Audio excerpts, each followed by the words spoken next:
Ô, Ego Friends, pronto? Beleza, tá gravando. Ó, e aí vamos para mais um shake detox de neurônio. Sabe aquele que às vezes você acorda com uma melodia, uma musiquinha tocando, ela fica o dia inteiro na tua cabeça e do nada assim, às vezes são músicas antigas, músicas velhas. E eu entendi que tudo na nossa vida são sinais, uma forma de cutucar e fazer com que a gente pense, que a gente reflita sobre. A gente está sempre procurando sinais, né? E aqui eu lembrei, foi uma musiquinha antiga, da época que eu frequentava a igreja católica. E era uma musiquinha, melodia assim: Senhor, fazei-me que eu procure mais. Isso. Sobre a oração de São Francisco de Assis. Conhece? Vou ler ela rapidinho aqui e vou dizer para você sobre o que eu refleti. No momento em que eu dei atenção para essa musiquinha que ficava na minha cuca, fui lá dar uma olhada e fiquei surpreso com tanta sabedoria. Rapidinho aqui, ó. Oração de São Francisco. Senhor, fazei-me instrumento de vossa paz. Onde houver ódio, que eu leve o amor. Onde houver ofensa, que eu leve o perdão. Onde houver discórdia, que eu leve a união. Onde houver dúvida, que eu leve a fé. Onde houver erro, que eu leve a verdade. Onde houver desespero, que eu leve a esperança. Onde houver tristeza, que eu leve a alegria. Onde houver trevas, que eu leve a luz. Ó, Mestre, fazei com que eu procure mais consolar do que ser consolado, compreender do que ser compreendido, amar do que ser amado, pois é dando que se recebe, é perdoando que se é perdoado, e é morrendo que se vive para a vida eterna. Lindo. E um significado mágico e magistral, muito importante para mim nessa fase que eu estou vivendo. Jesus sugere o Pai Nosso, e é lindíssima. E São Francisco de Assis também vem com a sua sabedoria aqui. Não é um vídeo sobre religião, tá? Entendi que religião não é tão legal, elas têm um sentido de ser, mas é sobre amor que eu vou falar. Quando São Francisco de Assis diz na primeira frase, seria uma oração completa, só isso: Senhor, fazei-me instrumento de vossa paz. Poxa vida, peço para Deus me fazer instrumento de algo, me predispor para que Deus me use para o dia todo, para o que Ele precisa.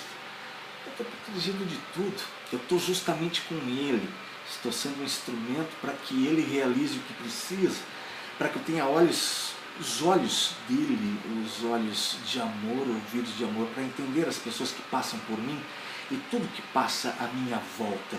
Ou seja, cara, só essa frase é uma oração completíssima. Senhor, fazei-me instrumento de vossa paz. Pronto, está Deus contigo o dia inteiro, olha que fantástico. Mas ele vai mais. Ele diz, onde houver ódio, que eu leve o amor. E a palavra ódio parece pesada quando a gente imagina ela no sentido mais pejorativo. Mas entendamos que ódio existe em situações comuns no nosso dia a dia. Numa roda de bate-papo, de assuntos em que você senta ou alguém senta para conversar, e é sempre negatividade. É sempre apontando o erro, falha de alguém, da empresa, da escola, do trabalho, do poder público. É sempre questões de raiva e de ódio. São situações em que as pessoas aproveitam para pôr o seu ódio para fora, que se chama de catarse. Aproveita aquela situação para colocar o ódio para fora, disfarçado com ironia, com piada. Mas aquilo é ódio condensado. São situações que a pessoa aproveita para pôr para fora. E por isso o ambiente fica ruim. E como é que eu levo o amor nessa situação? Poxa, eu vou entender que aquele discurso é pesado, é de angústia, de rancor, de alguma coisa. Eu mudo de assunto, puxo o assunto para a arte, ou alguma coisa realizada no trabalho, alguma coisa legal, alguma coisa boa. Talvez o rumo do papo ali não mude na hora, mas fica uma semente plantada ali. E que toda vez que você estiver ali, as pessoas vão perceber que você vai interferir com algo assim. E discretamente, com amor, sem machucar ninguém, a gente vai dar o sentido do que é cuidar do nosso ambiente com mais amor e mais cuidado. Se fica sempre pesado, a gente disfarça, levanta e sai de cena. Vamos a outra frase. Onde houver ofensa, que eu leve o perdão. Bom, ofensas são situações que a gente tem o tempo todo, não é imaginar só o pessoal lá fora, só o pessoal que convive com a gente no trânsito, no trabalho, pessoas que fizeram alguma sacanagem com a gente.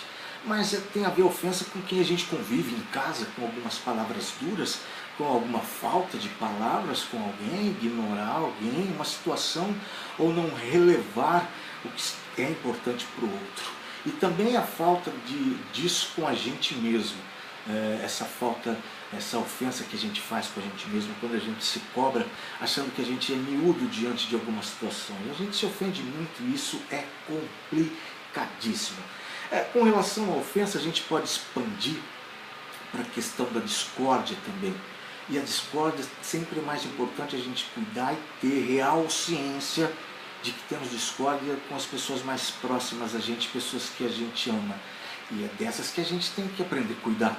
É o laboratório mais próximo que a gente tem para aprender a lidar com discórdia. Não é se meter na vida dos outros, alguma briga de família, entendendo que nós temos situações para serem feitas. É a ideia do cisco no meu olho para depois tirar a trave do outro. E na verdade são travas, né, gente? Então discórdias, entender que temos discórdias sim. Aprendermos a sermos bons com os próximos, a família, com quem está junto. É mais difícil, pode acreditar. Mas é o que diz Francisco de Assis, é o que ele pede. Ele é usado nos pedidos.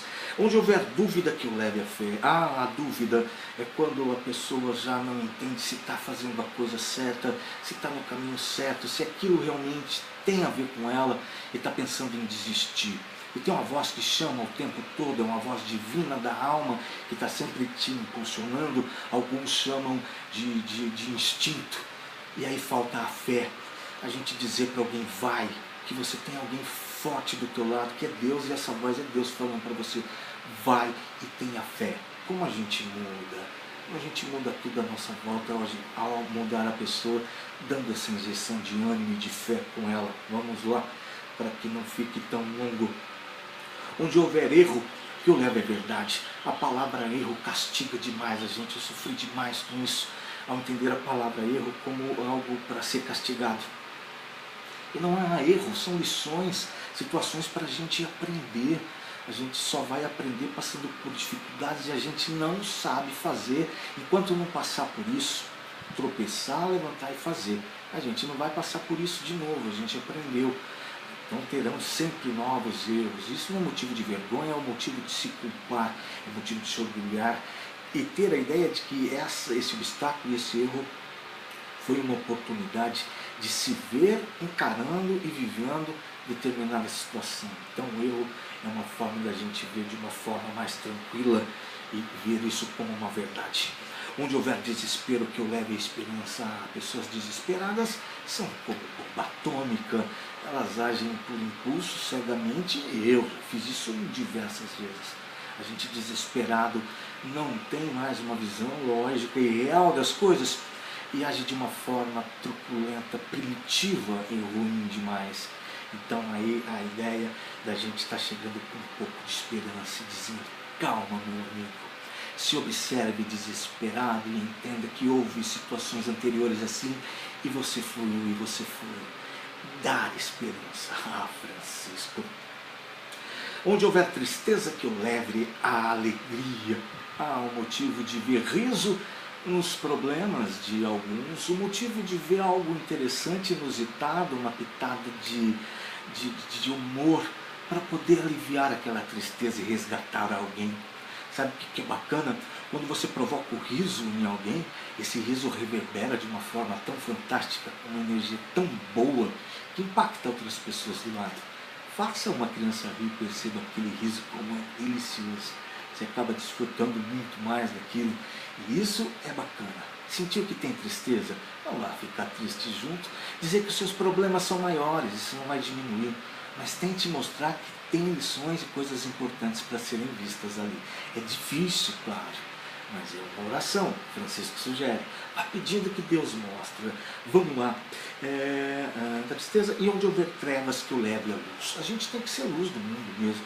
Entendo que está uma escuridão, estão ideias ruins, houve um caos na cidade, uma situação, por exemplo, uma greve onde faltou combustível, por exemplo, e está tudo um caos, uma treva. E a gente podendo ser luz, tendo acalento, podendo apontar alternativas que não vá deixar a coisa mais escura, é legal.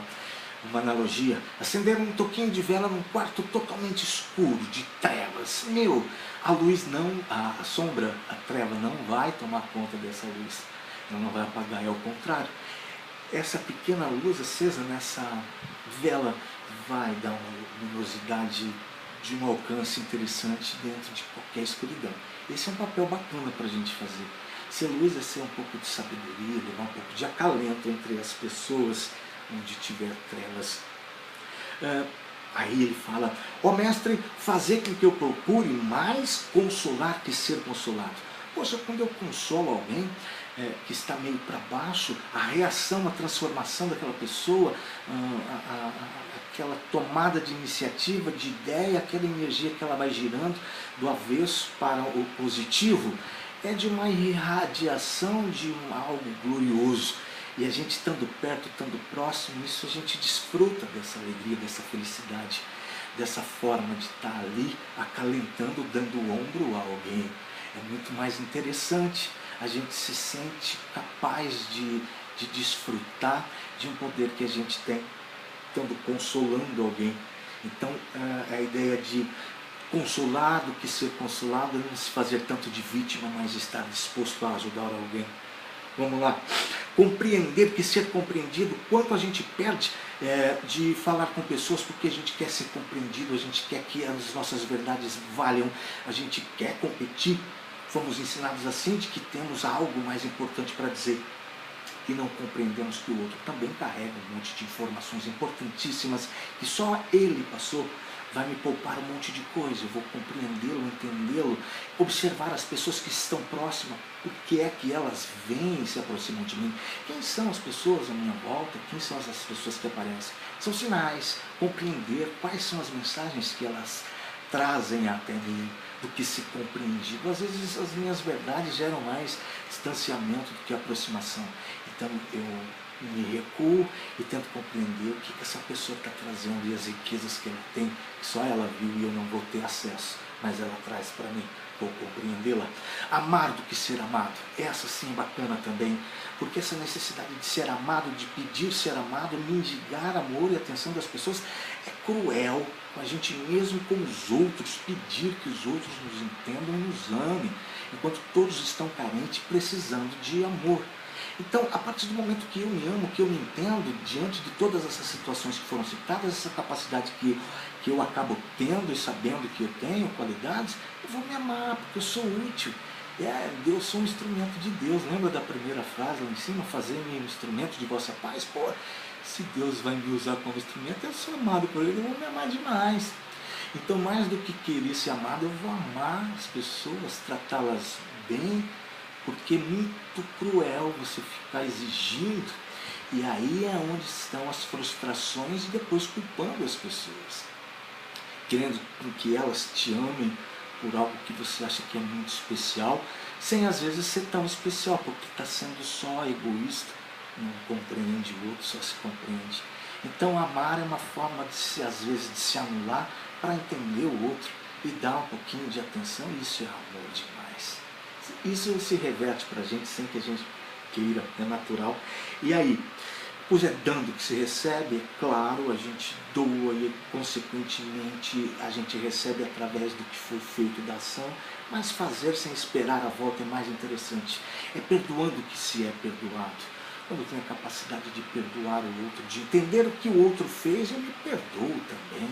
A questão não é esperar que o outro me perdoe, é eu me perdoar das minhas cobranças, do que eu tenho cobrado de mim, das angústias que eu trago aqui dentro, dos maus que eu tenho dentro de mim, e me perdoar, ser mais leve. As cobranças são nossas, ilusórias. Não tem ninguém dizendo, como juiz lá fora, a não ser nós mesmos nos cobrando e nos culpando. Então perdoa o outro. Perdoa aquilo que você julga que é erro no outro. Às vezes a gente aponta o erro do outro porque justifica o nosso. Parece que o nosso é menor, o nosso é mais aceitável do que o do outro. Então a gente evidencia. Não, perdoa do outro, que você passa a se perdoar, entender que você também é perdoável. É essa a mensagem que eu leio aqui. E é morrendo que se vive para a vida eterna. Pronto, é morrendo que se vive. Ninguém morre, somos eternos e isso é claro. Temos uma vida eterna e brilhante ainda. Aqui é passagem, a gente está aprendendo e aprendendo sobre isso. Mas o que é essa morte? A forma como eu me entendo. Morrer essa forma velha de pensar, morrer essa pessoa que foi formada por opiniões alheias, essa pessoa que foi criada dependendo de aceitação dos outros e me escondendo, essa pessoa que se enclausurou, que criou monstros, essa pessoa precisa morrer, precisa ser autêntica, verdadeira, preciso ser eu, confessar a mim mesmo e ao mundo que sou apenas eu, me despir dessa figura, desse personagem que foi criado, não sei porquê, hoje já não é mais necessário, e esse personagem que morre. E a partir de então a gente está livre para ter essa vida eterna. Aí a gente vive a vida eterna. A gente se liberta de conceitos que foram colocados em nós e a gente entende que há uma ligação maior com Deus, um propósito muito maior. E isso é a vida eterna. Passagens, ciclos que vão e virão. Isso é lindo e magistral. Então é morrendo que se vive. Na Bíblia Jesus também fala, né? Morrer o homem velho lá, deixe de ser o que era e volte a ser novo. Há de se nascer de novo. É essa a ideia. Morre o que não é você, o que as pessoas esperam, o que você imagina que as pessoas esperam que você seja. Ninguém está esperando nada. É tudo loucura e ilusão da nossa. Essa é uma leitura minha sobre essa oração de São Francisco. Faça a sua, interprete a sua, porque tudo nesse mundo são visões pessoais, são singulares, cada um impacta. As minhas verdades são para eu refletir, isso não é verdade nenhuma para você. Na sua leitura terão outros significados, mas vale provocar outras pessoas para procurarem essa liberdade de pensamento. Isso é ter consciência, isso é grafite. Até a próxima.